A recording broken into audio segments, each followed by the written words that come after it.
Sebelum kita lanjutkan perbincangan, pemirsa kita akan lihat ini adalah rangkaian data fakta sejumlah kasus yang terjadi akibat kecanduan judi online. Kita akan saksikan bersama. Ya, deretan kasus ini yaitu pada tanggal 8 Juni 2024 lalu, Polwan bakar suami terjadi di Mojokerto, Jawa Timur. Ini juga bikin heboh, Dr. Vivi, ya, Pak Ustadz. Betul. Ini seorang istri yang memang tentunya tidak bisa menahan emosi lagi melihat apa yang dilakukan oleh suaminya. Ini dua-duanya sama-sama adalah bagian dari institusi Polri. Sehingga kemudian sang istri ini membakar suami hingga suaminya menderita luka bakar sampai 96%. Dan akhirnya meninggal dunia. Kita akan lihat. Nah, ini di Maros, Sulawesi Selatan. Anggota TNI Angkatan Darat gelapkan uang kesatuan sebesar 876 juta rupiah. Ini juga untuk judi online.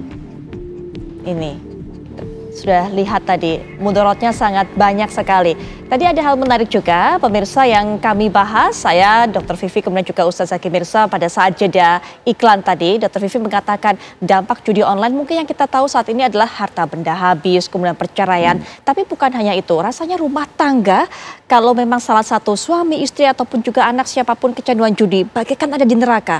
Bisa memicu hal lain termasuk memicu KDRT dan sebagainya, Dr. Vivi. Betul sekali Mbak Putri. Jadi yang kita amati dari praktik klinis sehari-hari dan apa yang ada di masyarakat bahwa ternyata adanya salah satu anggota keluarga yang mengalami kecanduan judi online, ini tentunya akan menimbulkan masalah emosi dan perilaku. Sehingga sangat rentan untuk melakukan KDRT, baik kepada pasangan ataupun kepada anak-anak. Dan kita bisa lihat dampaknya tidak hanya secara finansial, tapi tentunya dampak mental, kesehatan mental. Untuk istrinya, kalau misalnya yang berjudi suami ya, untuk istrinya, untuk anak-anaknya. Dan kecanduan judi online atau kecanduan judi secara umum, ini juga berisiko untuk menurunkan risiko si anak, 50% lebih berisiko untuk mengalami juga kecanduan judi di kemudian hari. Jadi sudah ada studinya. Karena ada faktor genetika ternyata, kerentanan genetik. Jadi ada kepribadian tertentu, kerentanan kepribadi tertentu yang memang rentan untuk kecanduan judi. Contohnya orang-orang yang mudah gelisah, yang mudah bosan, atau orang yang sangat hardworking juga itu juga berisiko. Serta orang-orang tertentu yang memang kesulitan untuk bisa mengendalikan dorongan-dorongan diri. Nah, ini bisa ada keturunan genetiknya. Selain itu juga ada modeling behavior atau perilaku yang dicontoh dari orang tua dan diadopsi oleh anak. Sehingga anak juga akan mengikuti perilaku orang tua tersebut. Jadi dampaknya tidak hanya masalah sosial, tapi juga masalah kesehatan ya. Dan angka kekerasan dalam rumah tangga cukup tinggi yang berkaitan dengan perilaku yang terkait dengan judi online. Judi online. Ya. Sehingga kemudian hal ini juga menuai perhatian dari Presiden Jokowi yang mengatakan bahwa membentuk Satgas untuk bisa memberantas judi online ini. Kita sudah terhubung dengan Dirjen Informasi dan Komunikasi Publik Kemenkominfo, yaitu ada Pak Usman Kansong yang juga merupakan bagian dari Satgas Pemberantasan Judi Online, sudah bergabung dengan kita. Assalamualaikum warahmatullahi wabarakatuh. Selamat malam Pak Usman. Waalaikumsalam, selamat malam. Baik, kita mengetahui, betul Pak Usman, kita mengetahui bagaimana daruratnya masalah judi online ini di negara kita. Presiden Jokowi sudah turun tangan, menginstruksikan membuat Satgas. Lalu apa upaya dari Satgas ini untuk bisa memberantas judi online, Pak Usman, sejauh ini? Iya, jadi Satgas ini akan bekerja secara holistik, komprehensif, lebih terintegrasi dan tentu saja konsisten. Akan menangani judi online dari hulu ke hilir. Jadi dari pencegahan sampai kemudian penindakan. Nah, kalau kita perhatikan ya, selama ini sebetulnya kita sudah melakukan langkah-langkah di bidang penindakan. Misalnya dengan memblokir ya 2,1 situs judi online. Kemudian polisi sudah menangkap 1.000 lebih ya tersangka pelaku atau perantara judi online. Nah, tetapi kemudian kenapa judi online ini masih muncul terus? Ya, kemudian kita berpikir bahwa ini masalah supply dan demand begitu ya. Jadi ada demand yang lumayan juga di masyarakat begitu. ya apakah dia tergantung ataukah dia mau mencoba-coba begitu, ya dengan segala latar belakang, apakah ekonomi ataupun psikologi seperti tadi disebutkan. Nah, karena itu kita juga akan melibatkan pencegahan. Pencegahan ini akan bekerja memutus demand dan penindakan akan bekerja memutus supply. Nah, dalam pencegahan ini saya kira hal yang sangat penting walaupun sifatnya jangka panjang. Di sini kita akan mengedukasi masyarakat, kemudian mensosialisasikan betapa bahayanya judi ya dari sisi ekonomi, sisi sosial, sisi psikologis dan sisi kriminal barangkali begitu ya. Jadi kita dalam konteks pencegahan tentu mendorong juga mengajak masyarakat berpartisipasi. Ya misalnya orang tua mengawasi anak-anaknya, guru mengawasi muridnya, ulama, ya tokoh agama barangkali dalam ceramah-ceramahnya, dalam khutbahnya juga menyisipkan atau bila perlu satu ketika fokus ya ke urusan judi online supaya masyarakat kita teredukasi, terliterasi begitu. Dan tujuan utama, tujuan ujung dari Satgas ini adalah melindungi ya masyarakat Indonesia, melindungi warga negara dari bahaya judi online. Bahayanya tadi yang saya sebutkan ada sosiologis ya begitu, orang jadi asosial, secara psikologis trauma, stres dan lain-lain, terus mengalami psychological disorder barangkali begitu. Kemudian juga dari sisi ekonomi ya bisa jatuh miskin orang. Ya, yang miskin tambah miskin, yang berada mungkin bisa jatuh miskin. Nah, kemudian juga bisa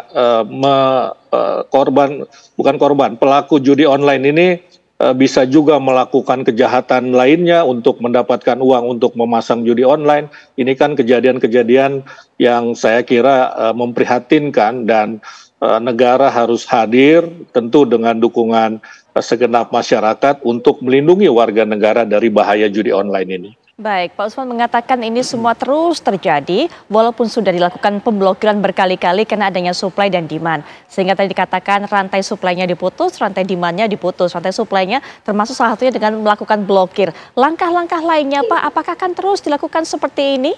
Patroli secara cyber dan juga pemblokiran terus secara bertahap adanya akun-akun ini? Jadi kalau kita identifikasi, ini kan servernya ini server utama nih ya, ini adanya di luar negeri begitu, yang hukum kita tidak bisa menjangkau. Ya kemudian juga bandar-bandar besarnya ada di luar negeri, di negara Asia Tenggara. Nah karena itu langkah lainnya yang akan kita lakukan adalah kita akan melibatkan Interpol. Ya kemudian juga di dalam Satgas ada Kementerian Luar Negeri yang nanti akan berbicara, akan berdiskusi, mungkin akan memberikan penjelasan, mengajak kerjasama pemerintahan negara-negara di Asia Tenggara tempat tadi server dan bandarnya ini berada ya supaya kita bisa melakukan pemberantasan secara tadi komprehensif itu secara holistik. Nah ini juga langkah yang akan kita lakukan lah kira-kira seperti itu karena judi ini apalagi di dunia digital ini kan kejahatan transnasional ya, Presiden juga menekankan itu, ini kejahatan transnasional. Jadi langkahnya memang harus betul-betul terintegrasi ya dari berbagai kementerian dan lembaga, termasuk sekali lagi partisipasi masyarakat juga sangat kami butuhkan begitu. Baik, partisipasi termasuk juga tokoh agama, pemuka agama, Ustadz Zaki Mirza yang diharapkan juga bisa terus mengedukasi termasuk tadi Pak Usman titip saat kemudian memberikan khutbah ceramah ada sisipan-sisipan ini untuk bisa mengingatkan masyarakat untuk bisa menjauhi hal tersebut. Ustadz Zaki Mirza. Iya, jadi memang ini satu hal yang harus kita sentuh secara persuasif ya. Karena memang selain tadi akal yang jadi kehilangan akal, kemudian hati yang sudah tadi Bu Dokter bilang sudah tidak sensitif lagi dia. Jadi tidak peka lagi dengan keadaan sekitar. Sudah tidak peka lagi dengan ibadah-ibadah, tidak peka lagi dengan sedekah. Jadi dia cuma mikirin bagaimana ini judi menang, supaya nggak kalah. Nah kalau udah seperti itu, maka kata Rasul yang berikutnya yuzilul haya. Judi, mabok ini menghilangkan rasa malu. Jadi udah nggak ada malunya. Makanya jangan heran ketika judol ini pada akhirnya punya pinjol yang lumayan menggunung setiap hari. Kalau udah mentok itu kan akhirnya segala cara apapun akan dia sikat. Nah itulah dampak dari jahatnya judi online ini. Dan yang paling parah lagi dalam sisi agama, orang yang mabuk, yang berjudi, yang mengundi nasib, itu yuzilul amal saleh, akan terkikis pahala-pahala kebaikan dia tuh. Yang pernah umroh, yang pernah haji, sholat wajib, sholat sunnah, puasa sunnahnya tuh mengkikis. Karena kan yang namanya haram itu jelas, halal jelas. Al halalu bayyinun wal haramu bayyinun. Bahkan Allah memerintahkan kita untuk makan, minum, mencari nafkah itu dari sumber yang halal. Kenapa? Karena apa yang kita bawa ke rumah, kita konsumsi, kemudian dikonsumsi juga oleh keluarga, istri dan anak-anak. Jangan salahkan kalau akhirnya mereka terlalu mudah untuk berbuat yang haram. Karena sumbernya pun jelas-jelas dari yang haram. Itulah kenapa mencari nafkah itu sebisa mungkin ya dari sumber yang halal. Fakulu mimma razaqakumullahu halalan thayyiba. Yang halal itu akan memudahkan kita berbuat baik. Tapi sebaliknya kalau asupan-asupan yang haram pada akhirnya akan terasa berat tuh. Jadi malas sholat, malas sedekah. Karena dilihat dari sumbernya apa. Nah, judi ini pengaruhnya terutama untuk diri sendiri itu merusak 4 elemen yang ada di tubuh kita. Makanya udah nggak fokus ibadahnya, udah nggak mikirin bekal akhirat lagi, bahkan banyak yang pada akhirnya meninggalkan nilai-nilai agama, dia bunuh diri. Kalau sudah bunuh diri ini ya udah mentok dia, udah mau ngapain lagi, dia nggak punya bekal apa-apa lagi. Makanya di setiap sekolah nih, kalau saya lagi datang untuk tausiah, ceramah, saya singgung untuk masalah sosmed, judi online, game online, supaya ini kan mereka generasi masa depan ya. Inna fiyya disubani amrul ummah. Semuanya tergantung bagaimana anak mudanya nih.